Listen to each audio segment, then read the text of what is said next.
Anything minus management is equal to nothing.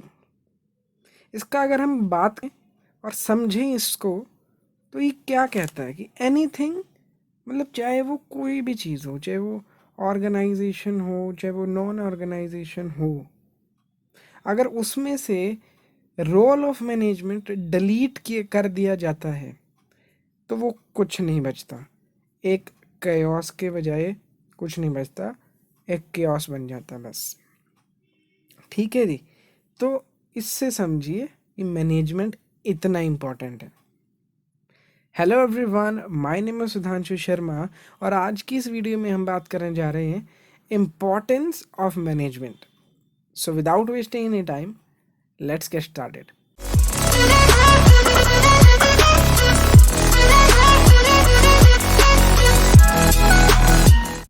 देखो, ज़्यादा time नहीं लूँगा, बिल्कुल आसान सा टॉपिक है इम्पोर्टेंस ऑफ मैनेजमेंट। 5 पॉइंट्स हैं, छोटे हैं, इसलिए 5 पॉइंट्स की हेडिंग बनेगी, उसके अंदर 2-2 लाइनें। ये हमारा स्ट्रक्चर रहेगा। ठीक है जी। तो आपने क्या करना है कि पहले होने चाहिए आपको पता कि 5 पॉइंट है कौन कौन से। अगर आपको एक बार याद हो जाते हैं तो आपको पता होना चाहिए कि अच्छा इसका मतलब ये था, इसका मतलब ये था। एंड उसके बाद अगर आपने लाइन याद करनी है तो करो, नहीं तो अब अगर आपको समझ आ गया तो आप अपने आप भी लिख सकते हो। तो चलिए शुरू करते हैं फिर। देखो, 5 पॉइंट है। सबसे पहले मैं सबके आपको नाम बता देता हूँ जो कि स्क्रीन पे आपको साथ के साथ दिख गए हैं। पहला हमारा है कि management helps in achieving group goals. ठीक है जी, हम ग्रुप के गोल्स को अचीव करने के लिए अच्छी तरह, ये मैनेजमेंट इसके लिए बिल्कुल, इसमें कोई समझने वाली बात नहीं है। पर ठीक है, अच्छी बात है, समझने वाली बात नहीं है, पर इससे भी हमें ये नहीं क्लियर हुआ कि मेन इसमें लिखना क्या है, वो भी हम बताऊंगा आपको। ठीक है जी। अगला पॉइंट आता है, ठीक है जी, हमने ग्रुप गोल्स तो अचीव कर लिए, क्यों ना हम थोड़ा एक स्टेप फर्दर जाएं, ग्रुप गोल्स को इस तरह से अचीव करें, एफिशिएंटली इंक्रीज करें ताकि हमारी एफिशिएंसी इंक्रीज हो। तो दूसरा पॉइंट यही है कि मैनेजमेंट इंक्रीजेज एफिशिएंसी। ठीक है जी, ये भी बिल्कुल समझ आ गया। अब हमारे पास आता है तीसरा। अब देखो, ग्रुप गोल्स भी हो रहे हैं, एफिशिएंटली भी हो रहे हैं। तो ग्रुप गोल हो रहे हैं, कंपनी का मतलब प्रोडक्टिविटी बढ़ रही है, एफिशिएंसी हो रही है। तो क्यों ना हम अब बात करें कि जो कंपनी के लिए काम कर रहे हैं उनका भी कुछ फ़ायदा हो। तो उनके लिए भी मैनेजमेंट की इम्पोर्टेंस है। वो इम्पोर्टेंस ये है कि वो अपने पर्सनल ऑब्जेक्टिव्स जो हैं उनको अचीव कर सकते हैं, जिसका मतलब है कि management helps in achieving personal objective. Management इतनी अच्छी तरह हो, मैनेजमेंट से जब सब कुछ काम प्रॉपर हो तो बंदा केवल कंपनी का ही भला नहीं, वो अपना भला भी कर सकता है। सोचने वाली बात यही है कि पहले बंदा अपना भला सोचेगा, अपना फ़ायदा देखेगा, तब वो कंपनी का करेगा। तो मैनेजमेंट उसको एक ऐसी सिक्योरिटी प्रोवाइड करती है, ऐसी इन्वायरमेंट प्रोवाइड करता है ताकि वो अपना बेस्ट दे। ठीक है जी, जिससे हम ग्रुप गोल अचीव कर पाते हैं और एफिशिएंटली कर पाते हैं। ठीक है जी। अगर हम अब 3 पॉइंट हो चुके हैं हमारे, ग्रुप गोल, एफिशिएंटली भी और पीपल का भी काम हो गया। अगर हम आगे फर्दर बढ़ें तो हम ये देखेंगे कि चौथा पॉइंट हमारे पास ये है कि जो मैनेजमेंट है helps in development of society. कैसे?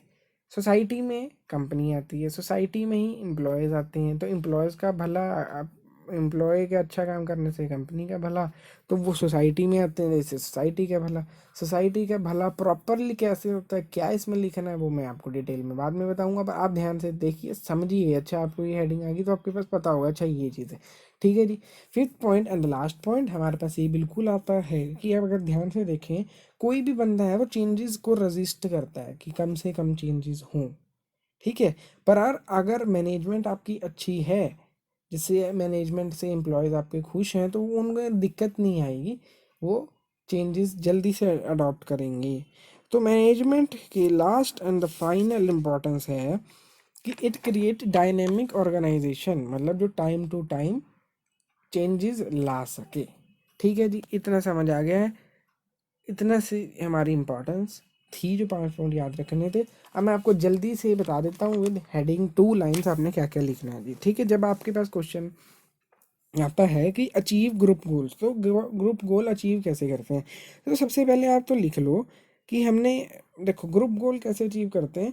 by providing direction to the efforts of individuals to achieve the particular pre-determined goals. मतलब आप क्या कर, मैनेजमेंट क्या कर रही थी, वो प्रोसेसेस की बात हमने की थी जो हमने पहले पढ़े थे पहले लेक्चर में डेफिनेशन में, ठीक है जी।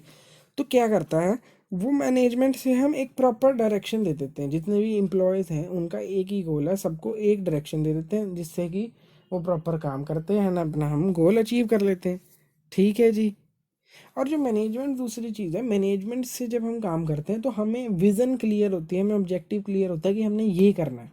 तो जब ये क्लियर होगा तो ये बिल्कुल इम्पैक्ट करता है कि आप अपने गोल के बहुत करीब हो एंड आप अचीव कर ही लोगे। अगर आपको ये चीज़ समझ आ गई है, पॉज करके ये 2 पॉइंट लिख लेना, आपका ये पहला पॉइंट ख़त्म। नेक्स्ट चलते हैं जी।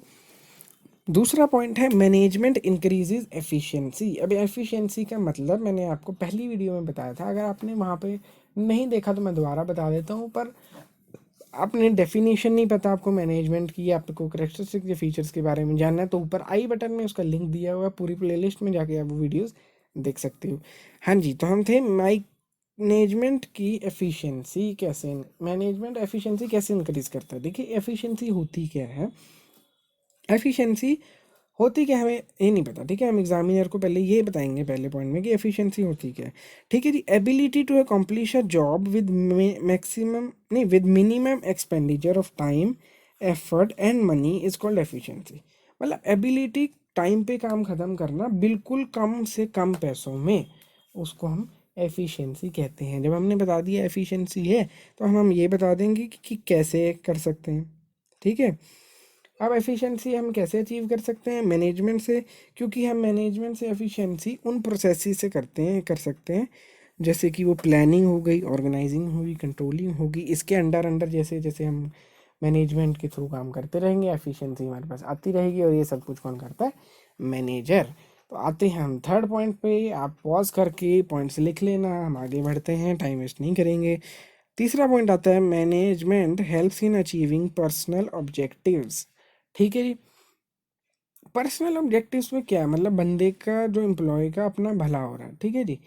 तो through motivation, leadership process, cooperation and the feeling of integration, management helps individual in achieving with the personal goal slash objectives while contributing towards organization goal। ये थोड़ा बड़ा पॉइंट था, पर अगर हम इसको संक्षिप्त में देखें, इसकी समरी देखें, इसमें क्या कहा हुआ है, वही सेम प्रोसेस आ जाती हैं जो कि हमने डेफिनेशन में पढ़ी थी। उसमें क्या आती है, planning, organisation, controlling and motivation. तो इसमें मोटिवेशन, लीडरशिप स्किल्स वहाँ पे अच्छी हैं, उसको अच्छा इन्वायरमेंट मिल रहा है, अच्छी तरह वो समझ पा रहा है, खुश है, तो वो अपने पर्सनल ऑब्जेक्टिव भी कर पाएगा अचीव, और साथ ही साथ वो कंपनी के गोल्स जो हैं उनको भी अचीव कर पाएगा जब वहाँ पे इन्वायरमेंट अच्छा मिल रहा है, प्रॉपर मोटिवेशन मिल रही है, वहाँ लीडर्स अच्छे हैं, इन सब से जी, ठीक है जी।